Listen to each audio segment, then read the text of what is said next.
Hey, what's going on, YouTube? What's happening? So this is CC Talk yet again, stopping in to talk about some soap comings and goings and rumor mills from all four soaps. Well, at least 3 out of the 4 soaps.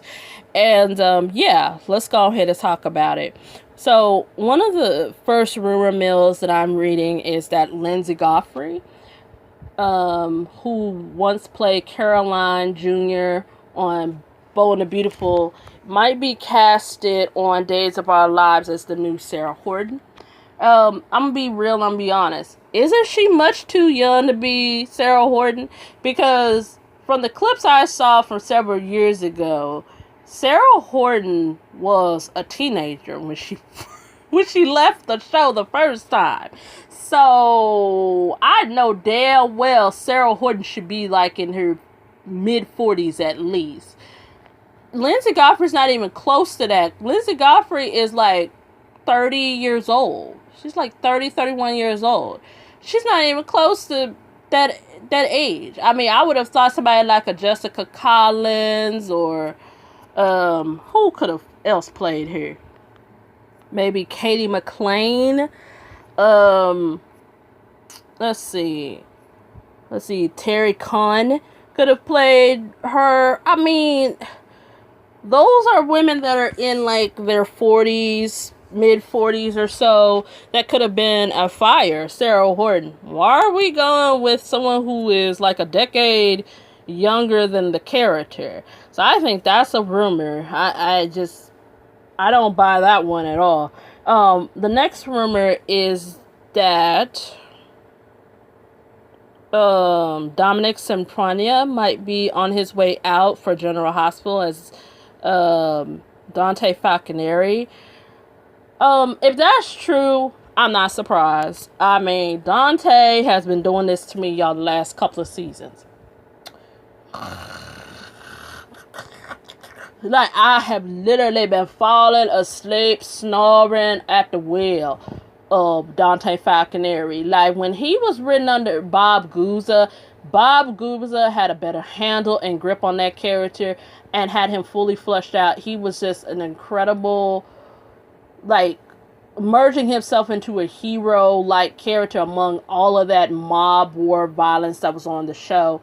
And he gave that a certain segment of the audience someone to root for. But now he doesn't even get a storyline, under these last current of writing regimes. And I just don't know if they can rediscover Dante. But I think it's probably going to be a rumor at the end of the day. But I just don't think that they are. I don't think he's going to leave. But they really need to give him a storyline. He and M. Rylan a storyline that doesn't involve babies and eggs and anything.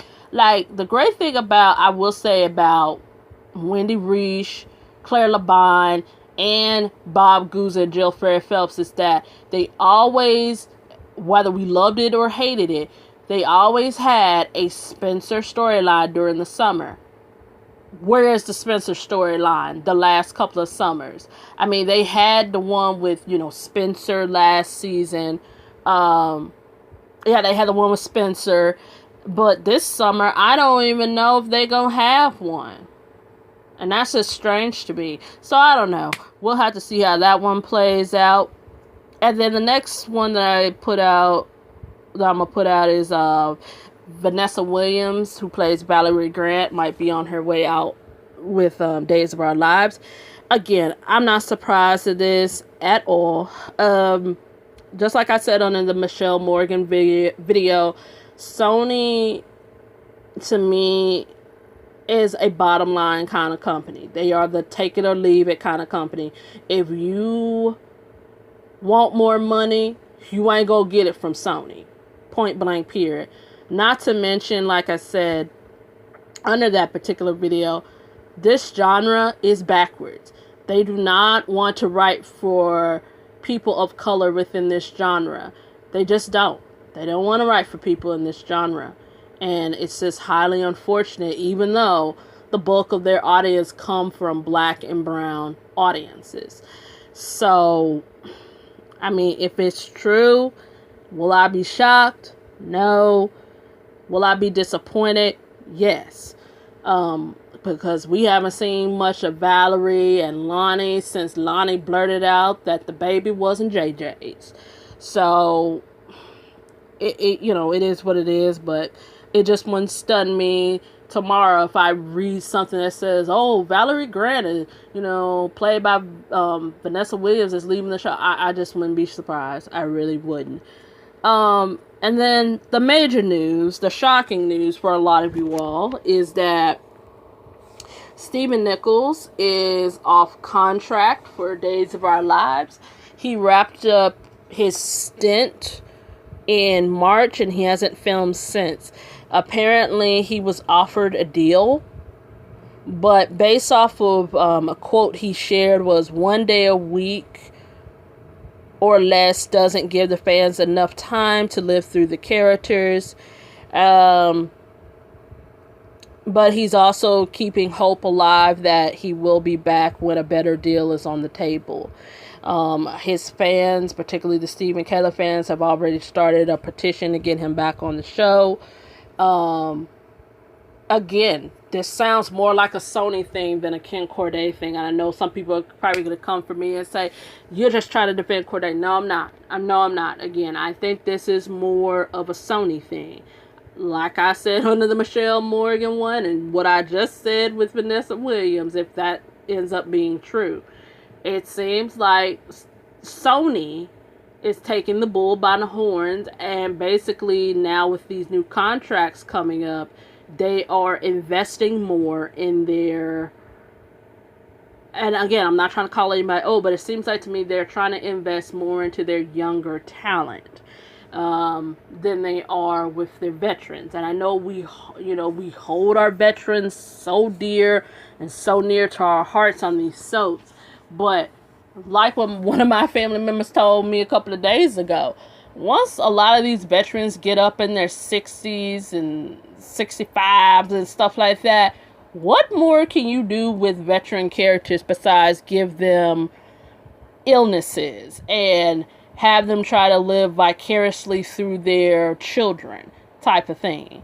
They're not going to be the same way as they were when they were in their 20s, 30s, and 40s.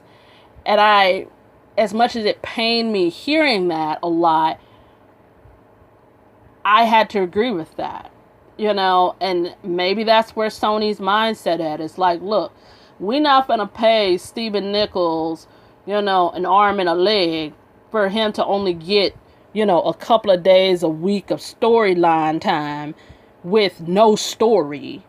And we can invest in a person like a Robert Scott Wilson, who is young, hot, sexy, and you could build something with him just like you could, or you did with a Stephen Nichols 30-something years ago under Steve Johnson. So I could kind of understand where their mindset at is as business people, because let's be real, soaps is a business. And, and like I told y'all in many videos prior, for me, I started watching Days of Our Lives in the mid-90s on till now, when the only two 80s super couples that was on Days of Our Lives at the time was Bo and Hope, John and Marlena. That was it. And I had already known about their history based off of reading Soap Opera Digests, Soap Update magazine when that was still on the newsstand, Soap Opera Weekly. Also, later on when YouTube had first came out, I started watching their older clips. So I had a close bond with those super couples that were on that show. You know what I'm saying? So when they brought back Steve and Kayla, what was it, in 2007, 2008 or so, and they started building that storyline with them and Ava Fatale, that was the only storyline I've known of them since. And now that, Steve has this damn child's, trip, it's like, again, he's an extension of Ava. So their storyline has only been about Ava. And for people who are like myself, they would agree with that. And it's like, Usually when I'm watching Steve and Kayla, I don't feel any emotional connection with them like that. For me, being a person who's only watched this show for like 25 years, I don't have that kind of emotional connection as somebody who's been watching since the late 80s and early 90s and had fallen in love with that couple, you know? And now it's like all they do now is sit at the Brady pub, talking over coffee clutches and, talking about like Steve's missing eye. And it's like Steve doesn't even know his wife has made a deal with the devil to try to get his eyesight back by working with Stefan. So I don't know. I mean, I hope Stephen Nichols can come back to the show, but if he does come back to the show, I hope and I pray that Ron, Sherry, and Ryan give Steve, Kayla a better storyline route, because I'm telling y'all, over the last handful of years, I've never really been that ingratiated with Steve and Kayla like that. And again, that's no knock on, again, Stephen Nichols, because I think Stephen Nichols is a very good actor. Same thing with Mary Beth Evans. They are very good performers. But for me, watching them on days, I just don't have that emotional connection. So, I don't know. But he is right about that 1 day a week thing. It's like, how can you really develop something? And giving him a contract for only 1 day a week of filming, that sounds more like recurring status, if anything, So I don't know, but we'll see how it turns out. Hopefully they can work something out. If not, then hey, he can always go back to Wyandotte. I loved him as Tucker McCall, honey. He and Ashley Abbott had heat, okay? He and Ashley Abbott had that heat on that show. So I would be down for him to come back on Wyandotte. You dig? But, Days is really his home. I don't know. I mean, I can move forward without Steve and Kayla, but I know for a lot of Steve and Kayla fans, they won't be able to move forward without him. So, that's just my opinion. Anyway, feel free to rate, comment, subscribe. Let me know what you think about these rumors and exits, and I'll get at y'all later. Peace for now. Bye!